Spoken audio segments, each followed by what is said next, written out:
Hello my dear CBSE 10 family മക്കളെ, നിങ്ങൾക്ക് വേണ്ടിയിട്ട് ചെറിയൊരു കാര്യം പറഞ്ഞു തരാൻ വേണ്ടി വന്നതാണ്. നമ്മുടെ SST എന്ന് പറഞ്ഞൊരു പേപ്പർ ഉണ്ട് അല്ലേ, അതായത് നമ്മുടെ സോഷ്യൽ സയൻസ് എന്ന് പറഞ്ഞൊരു ഭാഗമുണ്ട്. നമ്മുടെ CBSEൻ്റെ തന്നെ എടുക്കുകയാണെങ്കിൽ 10ാം ക്ലാസ്സിൽ തന്നെ ഏറ്റവും കൂടുതൽ ഒരു വെയിറ്റേജ് വരുന്ന ഒരു ടോപ്പിക്കാണ്, അല്ലെങ്കിൽ വെയിറ്റേജ് വരുന്ന ഒരു വിഷയമാണ്, സബ്ജക്റ്റാണ് SST എന്ന് പറയുന്നത്. സ്വാഭാവികമായിട്ട് മാത്സ് പോലെയുള്ള സയൻസ് പോലെയുള്ള SST അങ്ങനെയാണ് നമ്മളൊരു കാറ്റഗറൈസേഷൻ വരുന്നത്. അപ്പോൾ സ്വാഭാവികമായിട്ടും നിങ്ങൾക്ക് SST പേടിയുള്ള കുറേ ആളുകളുണ്ടാവും. നിങ്ങൾ എപ്പോഴും വണ്ടർ അടിച്ചിട്ടുണ്ട്, നിങ്ങളുടെ ക്ലാസ് റൂമിൽ SSTക്ക് നല്ല മാർക്ക് മേടിക്കുന്ന ആരെങ്കിലും കണ്ടിട്ട്, നിങ്ങളെ ഫ്രണ്ട് ബെഞ്ചിലിരിക്കുന്ന ചിലപ്പോൾ ആളുകൾ നിങ്ങൾ കണ്ടിട്ടുണ്ടാവുമായിരിക്കും. നല്ല മാർക്കൊക്കെ വാങ്ങിച്ചിട്ട് അവർ ഈ പറഞ്ഞിട്ടുള്ള ഇപ്പോൾ ഒരു 90 എബോവ് അല്ലെങ്കിൽ 92 എബോവ് ഒക്കെ വാങ്ങിച്ചിരിക്കുന്നവർ നിങ്ങൾ കണ്ടിട്ടുണ്ടെങ്കിൽ സ്വാഭാവികമായിട്ടും നിങ്ങൾക്കും അങ്ങനെയുള്ളൊരു രീതിയിലേക്ക്, അങ്ങനെ ഒരു ലെവലിലേക്ക് എത്താൻ പറ്റും. യാതൊരുവിധ ടെൻഷനോ കാര്യങ്ങളോ ഇല്ലാതെ തന്നെ നിങ്ങൾക്ക് എത്താൻ പറ്റും. അതിന് നിങ്ങൾ പാലിക്കേണ്ട കുറച്ച് ഘടകങ്ങളുണ്ട്, കുറച്ച് ഫാക്ടേഴ്സ് ഉണ്ട്. ഒരു 5 ഫാക്ടേഴ്സ് പറ്റിയിട്ടാണ് ഞാൻ പറഞ്ഞുതരാൻ ഉദ്ദേശിക്കുന്നത്. ഇപ്പോൾ സ്വാഭാവികമായിട്ട് നിങ്ങൾ ചിന്തിക്കുക, ഈ പറഞ്ഞ 5 എണ്ണം നിങ്ങൾ വ്യക്തമായ രീതിയിൽ പഠിക്കുകയാണെങ്കിൽ, വ്യക്തമായ രീതിയിൽ ഇതേപോലെ വലിയ സയൻറ്റിഫിക് മെത്തേഡുകളോ അല്ലെങ്കിൽ ഈ പറഞ്ഞിട്ടുള്ള കാണാത്തൊരു സാധനം പുതുതായിട്ട് പഠിപ്പിച്ചൊരു ഒന്നുമല്ല, നിങ്ങൾ ഡെയിലി ലൈഫിൽ നിങ്ങൾ ചെയ്യുന്ന കാര്യങ്ങളുമായി ബന്ധപ്പെട്ട കാര്യങ്ങൾ തന്നെയാണ് ഈ പറയുന്നത്. അപ്പോൾ ഇത് നിങ്ങൾ കൃത്യമായിട്ട് പാലിക്കുകയാണെങ്കിൽ, കൃത്യമായിട്ട് നിങ്ങളിതിനെ ഫോളോ ചെയ്യുകയാണെങ്കിൽ ഓട്ടോമാറ്റിക്കലി നിങ്ങളുടെ ഉള്ളിലേക്ക് SST എന്ന് പറഞ്ഞ വിഷയത്തിനോട് ഒരു ഇൻട്രസ്റ്റ് വരികയും ഓട്ടോമാറ്റിക്കലി നിങ്ങൾക്ക് അത് മാർക്കായിട്ട് കൺവേർട്ട് ചെയ്യാനും പറ്റുന്നതായിരിക്കും. സ്വാഭാവികമായിട്ട് നിങ്ങൾ ചിന്തിക്കേണ്ട ഒരു കാര്യം വെച്ചിട്ടുണ്ടെങ്കിൽ, ഇപ്പോൾ നിങ്ങൾ കുറേ പേര് ചിന്തിക്കുന്ന പോലെ നമുക്ക് ഇങ്ങനെയൊക്കെ ആവാൻ പറ്റുമോ, ഇതെങ്ങനെ ഇവർക്ക് സാധിക്കുന്നു എന്നൊക്കെ പറഞ്ഞ് നിങ്ങൾ ചിന്തിക്കുന്നുണ്ടെങ്കിൽ പറ്റും. നിങ്ങളെ കൊണ്ട് നല്ല മാർക്ക് മേടിക്കാൻ സോഷ്യലിലേക്ക് സാധിക്കും. അപ്പോൾ ഇവിടെ നോക്കിയാൽ മതി, നിങ്ങൾ സോഷ്യൽ സയൻസ് പഠിക്കാൻ വേണ്ടിയിട്ടുള്ള ഒരു 5 എളുപ്പ വഴികൾ. ഓക്കെ, ഒരു 5 ടെക്നിക്സ്. ഓക്കെ, അപ്പോൾ ഞാൻ ഇവിടെ ഉദ്ദേശിക്കുന്നത് വെച്ചിട്ടുണ്ടെങ്കിൽ, നമ്മൾ ബിരിയാണി വെക്കാൻ വേണ്ടിയിട്ട് 5 പൊടിക്കൈകൾ എന്നൊക്കെ പറയുന്ന പരിപാടിയില്ലേ, പനി വന്നു കഴിഞ്ഞാൽ പൊടിക്കൈകളായിട്ട് നമ്മൾ പനി കുറയ്ക്കാൻ വേണ്ടിയുള്ള അങ്ങനത്തെ ഒരു സെറ്റപ്പ് തന്നെ. ഓക്കെ, സ്വാഭാവികമായിട്ട് SST പഠിക്കാനുള്ള നിങ്ങൾ 5 കാര്യങ്ങൾ. അതിൽ ഒന്നാമത്തതാണ് ഈ പറഞ്ഞിട്ടുള്ള സ്റ്റോറി ടെല്ലിംഗ് മെത്തേഡ് എന്ന് പറഞ്ഞ സാധനം. അപ്പോൾ നിങ്ങളുടെ മനസ്സിലേക്ക് വരേണ്ട ഒരു കാര്യം വെച്ചിട്ടുണ്ടെങ്കിൽ, ഒരു കാര്യം പഠിക്കുകയാണ്. ഇപ്പോൾ നമ്മുടെ ചാപ്റ്ററിൽ, ഹിസ്റ്ററീൻ്റെ ചാപ്റ്ററിൽ പ്രിൻറ്റിംഗ് റെവല്യൂഷൻ എന്ന് പറഞ്ഞൊരു സാധനം ഉണ്ട് അല്ലേ, പ്രിൻറ്റ് കൾച്ചർ എന്ന് പറഞ്ഞൊരു സാധനമുണ്ട്. അതുപോലെ തന്നെ നമ്മുടെ നാഷണലിസം എന്ന് പറഞ്ഞൊരു ടോപ്പിക് ഉണ്ട്. അതിനുശേഷം നമ്മളെ ഫസ്റ്റ് ചാപ്റ്ററൊക്കെ ആയിട്ടുള്ള കുറേ സാധനങ്ങൾ നിങ്ങൾ അറിഞ്ഞിരിക്കേണ്ടതായിട്ടുള്ള, നമ്മുടെ ഇന്ത്യ ചരിത്രവുമായിട്ടും വേൾഡ് ഹിസ്റ്ററിയുമായിട്ട് ബന്ധപ്പെട്ടൊക്കെ കുറേ കാര്യങ്ങൾ SSTയിൽ പഠിക്കാനുണ്ട്. നിങ്ങളിതെങ്ങനെ പഠിക്കാം? ചുമ്മാ വെറുതെ വായിച്ചു പോവുക. ജപ്പാനിൽ ആദ്യമായിട്ട് പ്രിൻറ്റിങ് കണ്ടുപിടിച്ചു, അല്ലെങ്കിൽ ചൈനയിൽ ആദ്യമായിട്ട് പ്രിൻറ്റിങ് കണ്ടുപിടിച്ചു, അതെങ്ങനെയാണ് പിന്നീട് യൂറോപ്പിലേക്ക് വ്യാപിച്ചത്, ഇങ്ങനത്തെ കാര്യങ്ങളൊക്കെയാണ് നിങ്ങൾ പഠിക്കുക. അങ്ങനെയാണ് നിങ്ങൾ ഇപ്പോഴും പഠിച്ചുകൊണ്ടിരിക്കുന്നതെങ്കിൽ, അല്ലെങ്കിൽ നാഷണലിസ്റ്റിൽ ഗാന്ധിജിനെ പറ്റി പഠിക്കുമ്പോൾ ഗാന്ധിജി വന്നിട്ട് ഇവിടെ എന്തൊക്കെ ചെയ്തു, അങ്ങനെയൊക്കെയാണ് പഠിക്കുന്നതെങ്കിൽ ആ രീതി ഒന്ന് മാറ്റി പിടിച്ചിട്ട് നിങ്ങളൊന്ന് സ്റ്റോറി ടെല്ലിങ്, നമുക്കറിയാം ഇപ്പം ദൃശ്യ സിനിമയൊക്കെ ജീത്തു ജോസഫൊക്കെ ചെയ്തിട്ടുണ്ട്. അപ്പോൾ ആ ജീത്തു ജോസഫ് ചെയ്തിട്ടുള്ള ആ രീതിയൊക്കെ നമ്മളിങ്ങനെ വണ്ടർ അടിച്ചിരിക്കില്ല, എങ്ങനെയായിരിക്കും ഇങ്ങനെ ഒരു കഥ എഴുതിയിട്ട് ആളുകളെ വണ്ടർ അടിപ്പിക്കാൻ സാധിച്ചതെന്നുള്ള കാര്യമല്ലേ. അതേപോലെ തന്നെ നമ്മൾ സോഷ്യൽ പഠിക്കുമ്പോൾ ഇങ്ങനെ ഒന്ന് ആലോചിച്ച് വെക്കുക. ഫോർ എക്സാമ്പിൾ, ഇപ്പോൾ നിങ്ങൾ ഗാന്ധിജി 1915 ഇന്ത്യയിലേക്ക് എന്നൊക്കെ പറഞ്ഞ് വന്നെന്നൊക്കെ പറഞ്ഞാൽ നിങ്ങൾ തന്നെ സ്വയം എന്ത് ചെയ്യുക, ഒരു മ്യൂസിക്കൊക്കെ ഇട്ട്, ഒരു ബാക്ക്ഗ്രൗണ്ട് സ്കോറൊക്കെ ഇട്ട്, കുറച്ച് മുളക് പൊടി, കുറച്ച് ഗ്രാമ്പു, ഇവരുടെ ഗരം മസാല, മഞ്ഞൾ ഒക്കെ ഇട്ട് കുറച്ചൊന്ന് അതിൽ മസാല വെക്കാം. ഓക്കെ, കുറച്ചുകൂടെ നിങ്ങൾക്കൊന്ന് ഇമാജിനേഷൻ അതിലേക്ക് കൊണ്ടുവരിക, ക്രിയേറ്റിവിറ്റി അതിലേക്ക് കൊണ്ടുവരിക, ഒരു സിനിമ കഥ പോലെ നിങ്ങൾ എഴുതാം. ഓക്കെ, അപ്പോൾ ഗാന്ധിജി വന്നപ്പോൾ ബ്രിട്ടീഷുകാർ 2 തോക്കുകൾ എടുത്ത് വെടിവെച്ചു എന്നൊക്കെ പറഞ്ഞാൽ നിങ്ങൾ സ്വയം എന്ത് ചെയ്യുക, ആലോചിച്ച് നോക്കുക. ഓക്കെ, ഇങ്ങനെ ഒന്ന് ശ്രമിച്ചു നോക്കുക. ഒരു കാരണവശാലും എക്സാം പേപ്പറിൽ പോയിട്ട് വെടിവെച്ചിട്ട് സൗണ്ടൊന്നും ആരും എഴുതി വെക്കരുത്.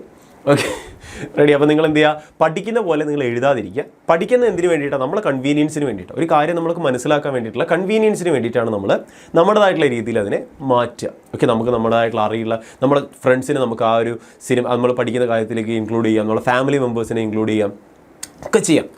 അങ്ങനെ ചെയ്യുമ്പോൾ നിങ്ങൾ ഓട്ടോമാറ്റിക്കലി ആ കോൺസെപ്റ്റ് എന്നതും പഠിച്ചു പോകും. അങ്ങനെ ഒരു സ്റ്റോറി ടെല്ലിംഗ് രീതി പഠിച്ചു കഴിഞ്ഞാൽ എളുപ്പമായിരിക്കും. നെക്സ്റ്റ്, ടൈം ലൈനുകൾ തയ്യാറാക്കുക എന്ന് പറഞ്ഞൊരു സാധനമുണ്ട്. അതായത് നിങ്ങൾ ഒരുപാട് വർഷങ്ങൾ കാണും. ഒരുപാട് വർഷങ്ങൾ എന്ന് വെച്ചിട്ടുണ്ടെങ്കിൽ നമ്മളെ ഫസ്റ്റ് ചാപ്റ്റർ തൊട്ട് നിങ്ങൾക്ക് ഒരുപാട് വർഷങ്ങൾ, ഹിസ്റ്ററിയിലാണ് ഏറ്റവും കൂടുതൽ നിങ്ങൾ വർഷങ്ങൾ കാണുക.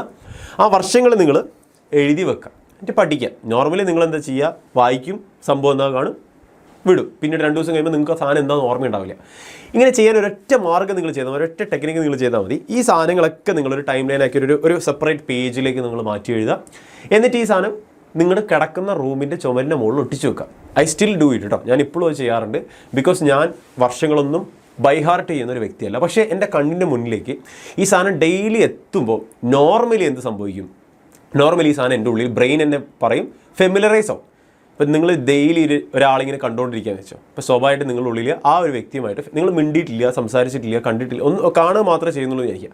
ഓട്ടോമാറ്റിക്കലി നിങ്ങളുടെ ഉള്ളിൽ ബ്രെയിൻ പറയും ഓക്കെ അത് പരിചയമുള്ള ഒരാളാണ് എന്ന് പറയുന്ന പരിപാടിയാണ് ബ്രെയിൻ ഹാക്ക് എന്ന് പറയും. ഇതേ കാര്യം നിങ്ങൾ ടൈം ലൈനിൽ കൊണ്ടുവന്നൂടെ. നിങ്ങൾ ഇയർ, വർഷം, അതുപോലെ തന്നെ സംഭവങ്ങളൊക്കെ നിങ്ങൾ ഡെയിലി കാണുകയാണ്. രാവിലെ എണീക്കും അത് 1919 ജാലിയൻവാലാ ബാഗ്. അത് 1919 1920 നോൺ കോപ്പറേഷൻ മൂവ്മെൻറ്റ്. ജസ്റ്റ് കാണുക, പോവുക, നിങ്ങൾ പല്ലിയൊക്കെ കുളിക്കുക, സ്കൂളിൽ പോവുക, തിരിച്ച് വരിക, രാത്രി കിടന്നുറങ്ങുക, വീണ്ടും രാവിലെ അടുത്ത വർഷം നിങ്ങൾ കാണും. മനസ്സിലായില്ലേ? 1930 അതാ ഉപ്പ് സത്യാഗ്രഹം, 1942 അതാ ക്വിറ്റ് ഇന്ത്യ സമരം. അങ്ങനെ ഓട്ടോമാറ്റിക്കലി നിങ്ങളുടെ ഉള്ളിലേക്ക് ഇങ്ങനെ കണ്ണിൻ്റെ മുന്നിലേക്ക് വരും. അങ്ങനെ നിങ്ങൾ ഡെയിലി കാണാൻ വേണ്ടി ശ്രമിക്കുക. ഒരു പേജിലേക്ക് നിങ്ങളുടെ വർഷവും നിങ്ങളുടെ ഈ പറഞ്ഞ സംഭവങ്ങളൊക്കെ ഒന്ന് മാറ്റി എഴുതി അതൊന്ന് ഒട്ടിച്ച് വെക്കാൻ ശ്രമിക്കുക. ഓരോ ചാപ്റ്റർ കഴിയുമ്പോഴും ആ ചാപ്റ്ററിലുള്ള വർഷങ്ങളും ഇൻസിഡൻസും ഇങ്ങനെ ചെയ്യാൻ വേണ്ടി ശ്രമിച്ചു കഴിഞ്ഞാൽ വർഷാവസാനം ആകുമ്പോഴത്തേക്ക് നിങ്ങളുടെ ഉള്ളിൽ നിങ്ങൾ പോലും അറിയാണ്ട് ഈ വർഷങ്ങളൊക്കെ എന്ത് ചെയ്യും, കയറി കൂടിയിട്ടുണ്ടാവും. ഓക്കെ, നിങ്ങൾ ബൈഹാർട്ട് ചെയ്യേണ്ട കാര്യമൊന്നുമില്ല. അങ്ങനെ സംഭവിക്കുമ്പോൾ ഭൂപട പഠനം എന്ന് പറഞ്ഞാൽ വേറൊരു സാധനമുണ്ട്, മാപ്പ് എന്ന് പറഞ്ഞ സാധനമുണ്ട്. മാപ്പ് ബേസ്ഡ് ക്വസ്റ്റ്യൻ നമ്മുടെ SSTയിൽ കാണുന്ന ഒരു സാധനമാണ്. ഇപ്പോൾ മാപ്പ് ബേസ്ഡ് ക്വസ്റ്റ്യനിൽ നിങ്ങൾ ഓരോന്നും പഠിക്കാനുണ്ടാവും. ഓക്കെ, ഇന്ന സ്ഥലത്ത് ഇന്ന് നടന്നു. ജോഗ്രഫിയിലാണ് ഏറ്റവും കൂടുതൽ മാപ്പ് ബേസ്ഡ് സാധനങ്ങൾ വരിക. ഇപ്പോൾ ഈ ടിസ്കോ എവിടെയാണ്, Tata iron and steel corporation എവിടെയാണെന്നുള്ള കാര്യം ചോദിക്കാൻ ചാൻസ് ഉണ്ട്. അപ്പോൾ നിങ്ങൾ ചിന്തിക്കുക, ടിസ്കോ എന്ന് പറഞ്ഞ സാധനം നിങ്ങൾ പഠിച്ചിട്ടുണ്ട്, അത് എവിടെയാണ് സ്ഥിതി കൊള്ളുന്നത്, ഇപ്പോൾ ഇന്ത്യയിൽ ഏത് ഭാഗത്താണോ അതുള്ളത്, പോട്ടെ ഒരു ആരവല്ലി പർവ്വതനിര ഏത് ഭാഗത്താണ് മലനിര, ഒരു മൗണ്ടൻ റീജിയൻ ഉള്ളത്. അങ്ങനെ നിങ്ങൾ ചിന്തിച്ചിട്ട് നിങ്ങൾ കൃത്യമായിട്ട് എഴുതാൻ നിങ്ങളെ കൊണ്ട് സാധിക്കണം. ഈ ഭാഗത്ത് മിനറൽ ഡെപ്പോസിറ്റ് ഉണ്ട്, ഏത് ഭാഗത്താണ് മിനറൽ ഡെപ്പോസിറ്റ് ഉള്ളത്. കർണാടകയുടെ KGF ഒരു പറഞ്ഞിട്ടുള്ള മിനറൽ ഡെപ്പോസിറ്റ് ഉണ്ട്. അപ്പോൾ കർണാടകയാണെന്ന് പറയുമ്പോൾ നിങ്ങൾ കർണാടക എവിടെയാണെന്ന് മനസ്സിലാക്കണം. അപ്പോൾ ഇന്ത്യയുടെ ഭൂപടം, ഇന്ത്യയുടെ മാപ്പ് എപ്പോഴും നിങ്ങളെ കാണുന്ന നിങ്ങളുടെ റൂമിൽ ഉണ്ടാവണം. അപ്പോൾ ഇത് ഇവിടെയൊക്കെയാണ്, ഇതിങ്ങനെയൊക്കെയാണെന്നുള്ള കാര്യം നിങ്ങൾ പറയാൻ പറ്റുമെങ്കിൽ അടിപൊളി. അപ്പോൾ ഭൂപട പഠനം വളരെ ഇമ്പോർട്ടൻ്റ് ആണ്, അത് അറിഞ്ഞിരിക്കുക. ഇനി ഫ്ലോ ചാർട്ടുകളും ഡയഗ്രമുകളും എന്ന് പറഞ്ഞു നോക്കട്ടെ. ഇവിടെ നിങ്ങൾ ശ്രദ്ധിച്ചാൽ മനസ്സിലാവും, ഈ ഫ്ലോ ചാർട്ടുകളും ഡയഗ്രം എന്ന് പറഞ്ഞ സാധനം ഏറ്റവും ഇമ്പോർട്ടൻ്റ് ആണ്. നിങ്ങൾ മറ്റേ സാധനങ്ങൾ ഒരു പോയിന്റ് വരച്ചിട്ട് ഞാൻ ഇവിടെ കാണിച്ചു തരാം. അപ്പോൾ നിങ്ങൾ ശ്രദ്ധിച്ച് നോക്കിയേ, ഇവിടെ ഒരു സാധനം നിങ്ങൾ കാണും, ഇങ്ങനെ ഒരു സാധനം വരച്ചിട്ട് ഇങ്ങനെ പദസൂര്യൻ എന്നൊക്കെയാണ് മലയാളത്തിൽ പറയാം. ഒരു പോയിന്റ് ഉണ്ടാവും, ആ പോയിന്റുമായി റിലേറ്റഡ് ആയിട്ട് ഓരോ കാര്യങ്ങളുണ്ടാവും. ഇവിടെ ഉദാഹരണത്തിന് ജാലിയൻ വാലാബാഗ് മസാക്കർ ഉണ്ട്. അപ്പോൾ മസാക്കറുമായി ബന്ധപ്പെട്ടിട്ട് ഓരോ കാര്യങ്ങൾ 99 ഡോക്ടർ സത്യപാലൻ കിച്ചിലു അവിടെ എന്താ സംഭവിച്ചത്, ജനറൽ ഡയർ, ബ്രിട്ടീഷുകാർ എന്താ ചെയ്തിട്ടുള്ളത്, ഒരുപാട് ആളുകൾ മരിച്ചിട്ടുണ്ട്, അതുമായി ബന്ധപ്പെട്ടിട്ടാണ് നോൺ കോപ്പറേഷൻ മൂവ്മെൻറ്റ് ഉണ്ടായിട്ടുള്ളത്, അമൃത്സറിലാണ് സംഭവിച്ചിട്ടുള്ളത്, ഇതിനെതിരെ ഗാന്ധിജി പ്രതികരിച്ചു. ഇതൊക്കെ നിങ്ങൾ ഇങ്ങനെ ഇതുമായി ബന്ധപ്പെട്ട് എഴുതി കഴിഞ്ഞാൽ നിങ്ങളുടെ ഓട്ടോമാറ്റിക്കലി നിങ്ങളുടെ ഉള്ളിൽ ആ സാധനം കയറും അല്ലേ. ഓട്ടോമാറ്റിക്കലി നിങ്ങളുടെ ഉള്ളിൽ സാധനം കയറി കഴിഞ്ഞിട്ടുണ്ടെങ്കിൽ നിങ്ങളത് മറക്കില്ല. അപ്പോൾ ഫ്ലോ ചാർട്ടുകളും അതേപോലെ തന്നെ നിങ്ങൾ അറിഞ്ഞിരിക്കേണ്ട മറ്റൊരു കാര്യമാണ് ഈ പറഞ്ഞ ഡയഗ്രാംസ്. അത് പഠിച്ചു വെക്കാം. ഇവിടെ നിങ്ങളൊരു ചെറിയൊരു സ്പെല്ലിംഗ് മിസ്റ്റേക്ക് കാണും അല്ലേ, ഗ്ലോ ചാർട്ട് എന്നാണ്. അത് ആക്ച്വലി ഞാനത് പറഞ്ഞുതരാം എന്താണെന്നുള്ളത്. ഈ ഒരു സ്ലൈഡ് എനിക്ക് ഉണ്ടാക്കി തന്നിട്ടുള്ളത് ജെമിനായാണ്. ഓക്കെ, ജെമിനായാണ് എനിക്ക് ഉണ്ടാക്കി തന്നിട്ടുള്ളത്. ഞാൻ കുറച്ച് പ്രോംപ്റ്റ് കൊടുത്തു, ഞാൻ എന്താണ് സോഷ്യൽ സയൻസ് പഠിക്കാനുള്ള കുറച്ച് സാധനങ്ങളൊക്കെ ഞാനിവിടെ സ്റ്റോറി ടെല്ലിങ് പ്രിപ്പയർ ഒക്കെ പറഞ്ഞ് ഞാനിങ്ങനെ പ്രോംപ്റ്റ് കൊടുത്തു, അതെനിക്ക് ഉണ്ടാക്കി തന്നു. ചെറിയ മിസ്റ്റേക്ക് ഉണ്ട്, പക്ഷേ നിങ്ങൾ പഠിക്കുമ്പോൾ ഇങ്ങനെ തന്നെ ചെയ്യുക. സോഷ്യൽ സയൻസ് എന്ന് പറഞ്ഞാൽ വാസ്റ്റ് സിലബസ് ആണ്. നിങ്ങൾക്കൊരു കാര്യം മനസ്സിലാവാത്തുണ്ടെങ്കിൽ ഉറപ്പായിട്ട് നിങ്ങൾക്ക് എന്ത് ചെയ്യാൻ പറ്റും, ഇപ്പോൾ ഉള്ള സാങ്കേതിക വിദ്യയുണ്ട് അല്ലേ, ടെക്നോളജി എന്ന് പറഞ്ഞ സാധനമുണ്ട്. സ്വാഭാവികമായിട്ട് നിങ്ങൾക്ക് അതിനെ ഉപയോഗപ്പെടുത്താം. ജെമിനൈനോട് ചോദിക്കാം, നിങ്ങൾക്ക് വേണമെങ്കിൽ ഈ പറഞ്ഞിട്ടുള്ള നിമോണിക്സ് ഉണ്ടാക്കിയിട്ട് അത് പഠിക്കാം. അങ്ങനെ ഒരുപാട് കാര്യങ്ങൾ നിങ്ങൾക്ക് ഈ പറഞ്ഞ ChatGPT കൊണ്ടും ജെമിനൈനെ കൊണ്ടും സാധ്യമാകുന്നുണ്ട്. 2023 2024 നമ്മൾ പഠിക്കുന്നത്. കാലം കഴിയുന്നതനുസരിച്ച് എന്ത് മാറുന്നുണ്ട്, ടെക്നോളജിയിൽ മാറ്റങ്ങൾ സംഭവിക്കുന്നുണ്ട്. അപ്പോൾ അതിനനുസരിച്ചിട്ട് വേണം നിങ്ങളെ പഠന രീതി മാറ്റാൻ വേണ്ടിയിട്ട്. ഒരു കാര്യം ഒരു ഡൗട്ട് വന്നു കഴിഞ്ഞാൽ പ്രോപ്പറായിട്ട് നിങ്ങൾക്ക് പറഞ്ഞുതരാൻ വേണ്ടിയിട്ടുള്ള ഓരോ സംഭവങ്ങളുണ്ട്. ഇനി ഈ പറഞ്ഞിട്ടുള്ള മുൻ വർഷങ്ങളിലെ ചോദ്യപേപ്പറുകൾ വെരി എസെൻഷ്യലാണ്. പ്രീവിയസ് ഇയർ ക്വസ്റ്റ്യൻസ് ആണ് നമ്മൾ അതിനെ വിളിക്കുക. സ്വാഭാവികമായിട്ടും മുൻ വർഷങ്ങളിലെ ചോദ്യപേപ്പറുകൾ നിങ്ങൾ പഠിച്ചിരിക്കണം. അത് വെച്ചിട്ട് മാത്രമേ ഓരോ ചാപ്റ്ററിന് എത്രത്തോളം ക്വസ്റ്റ്യൻസ് നമ്മൾ ഈ ഭാഗത്ത് ചോദിക്കുന്നു മനസ്സിലാക്കാൻ പറ്റുള്ളൂ. അതിനനുസരിച്ച് വേണം നമ്മൾ അതിനെ പ്രിപ്പയർ ചെയ്യാൻ വേണ്ടിയിട്ട് ഓരോ ചാപ്റ്ററും. ഈ ഉദാഹരണത്തിന് പറയുകയാണെങ്കിൽ നമ്മുടെ പബ്ലിക് എക്സാമിന് ഒരു ചാപ്റ്ററിൽ നിന്ന് ഒരു ക്വസ്റ്റ്യനെ വരുന്നുള്ളൂ എന്ന് വെച്ചിട്ട് നിങ്ങൾ ആ ചാപ്റ്റർ മാത്രം നല്ലോണം കോൺസെൻട്രേറ്റ് ചെയ്ത് പഠിച്ചു. നാല് ക്വസ്റ്റ്യൻ വരുന്ന ചാപ്റ്റർ നിങ്ങൾ അധികം പഠിച്ചില്ല.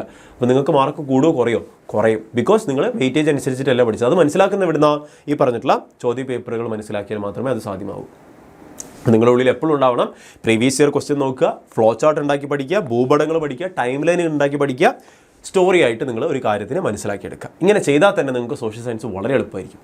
വളരെ എളുപ്പമായിരിക്കും. ഓക്കെ, അപ്പം കുറേ പേർക്ക് ഇത് എവിടെ നിന്ന് കിട്ടുകയെന്ന് അറിയില്ല. ഞാനിപ്പോൾ ഓൾറെഡി പറഞ്ഞു, ഫ്ലോ ചാർട്ടും ഡയഗ്രാമും ഉണ്ടാക്കും കുറേ പേർക്ക് അറിയുണ്ടാവില്ല.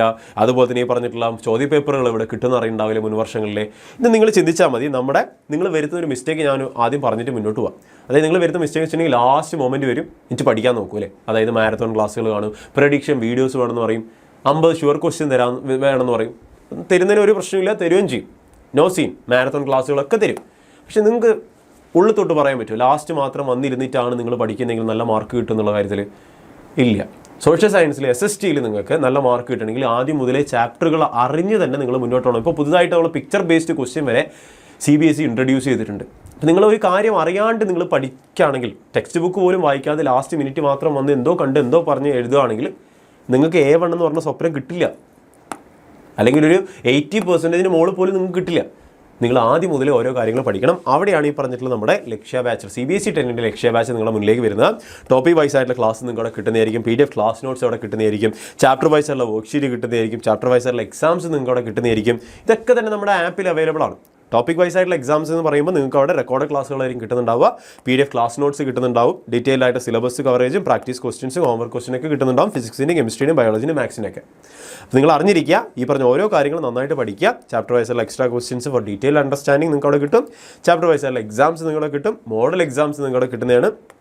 കമ്പൈൻഡ് ആയിട്ടുള്ള എക്സാംസ് നിങ്ങൾക്ക് അവിടെ കിട്ടുന്നതാണ്. അപ്പോൾ നിങ്ങൾ എന്ത് ചെയ്യുക മക്കളെ, 3999 രൂപ കൊടുത്ത് മാത്രം നിങ്ങൾ എന്ത് ചെയ്യുക, നമ്മുടെ ബാച്ചിലേക്ക് ജോയിൻ ചെയ്യുക. അടിപൊളിയാക്കുക. 75909021 22 ഒന്ന് വിളിച്ചു നോക്കുക. ടോപ്പിക് വൈസ് ആയിട്ടുള്ള record class physics, chemistry, biology, മാത്സിൻ്റെ നിങ്ങൾക്ക് അവിടെ കിട്ടുന്നതായിരിക്കും. PDF class notes, worksheet, exams നിങ്ങൾക്ക് അവിടെ വ്യക്തമായിട്ട് കിട്ടുന്നതായിരിക്കും. അപ്പോൾ ഉഷാറാക്കുക, ജോയിൻ ചെയ്യുക മക്കളെ, അടിപൊളിയാക്കുക. നമ്മുടെ ആപ്പ് നമുക്ക് ആപ്പിളിൽ അവൈലബിൾ ആണ്, ആൻഡ്രോയിഡ് അവൈലബിൾ ആണ്. നിങ്ങൾക്ക് വെബ്സൈറ്റ് ഉണ്ട് നമ്മുടെ എക്സാമിനറിൻ്റെ, അതിൽ കയറിയാൽ നിങ്ങൾക്ക് കിട്ടുന്നതാണ്. അപ്പോൾ 75909021 ഉടനെ തന്നെ വിളിക്കുക. നമ്മുടെ CBSE 10 ലക്ഷ്യ ബാച്ചിലേക്ക് ഉടനെ തന്നെ അഡ്മിഷൻ എടുക്കുക. സോഷ്യൽ മാത്രമല്ല, SST മാത്രമല്ല, നിങ്ങൾക്ക് മാത്സും സയൻസും ഒക്കെ നിങ്ങൾക്ക് എളുപ്പമായി മാറട്ടെ. അടിപൊളിയാക്കുക. നമുക്ക് ഇതുപോലുള്ള ഇൻഫോർമേറ്റീവ് വീഡിയോസ് ആയിട്ട് ഇനിയും സാർ വരുന്നതായിരിക്കും. Bye bye, thank you.